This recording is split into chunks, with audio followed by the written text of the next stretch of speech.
రాష్ట్ర ప్రభుత్వం అందిస్తున్న ఆసరా పింఛన్ పొందుతున్న లబ్ధిదారులు నేటి నుంచి వచ్చే నెల 15వ తేదీ వరకు ప్రభుత్వం నిర్వహిస్తున్న ముఖ గుర్తింపు ప్రక్రియను సద్వినియోగం చేసుకోవాలని దుబాక మున్సిపాలిటీ 20వ వార్డు కౌన్సిలర్ ఐరేని అఖిల సాయితేజగౌడ్ అన్నారు.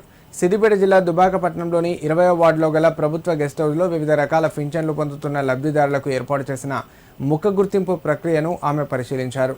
ఈ సందర్భంగా మాట్లాడుతూ ముఖ గుర్తింపు ప్రక్రియ చేపట్టిన ప్రభుత్వం లైవ్నెస్ అథెంటికేషన్ ద్వారా అసలైన పింఛన్దారులను గుర్తించి వారికి సక్రమంగా పింఛన్ల పంపిణీ జరిగేట్టు చర్యలు తీసుకుంటుందన్నారు.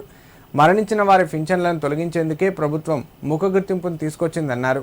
ఈ నెల 19 నుండి వచ్చే నెల 15 వరకు ఆసరా పింఛన్దారులు అసలు లబ్ధిదారులను గుర్తించేందుకు ప్రభుత్వ యంత్రాంగం ఇంటింటి సర్వేలో భాగంగా ముఖ గుర్తింపు చేపట్టిందన్నారు.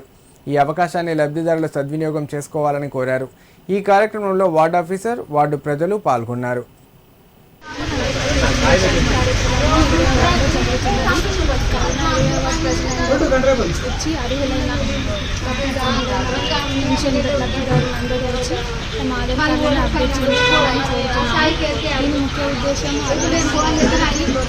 పెన్షన్లు రావాలని ముఖ్య ఉద్దేశం, లబ్ధిదారులందరికీ పెన్షన్లు రావాలన్నది ముఖ్య ఉద్దేశం. కావున 20 రోజులు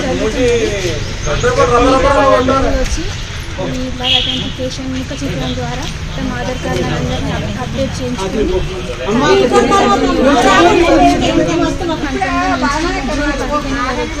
ఐడెంటిఫికేషన్ కార్యక్రమం జరుగుతుంది. కావున అర్హులైన వారందరూ లబ్ధిదారులు ఈ కార్యక్రమాన్ని సద్వినియోగం చేసుకోవాలి.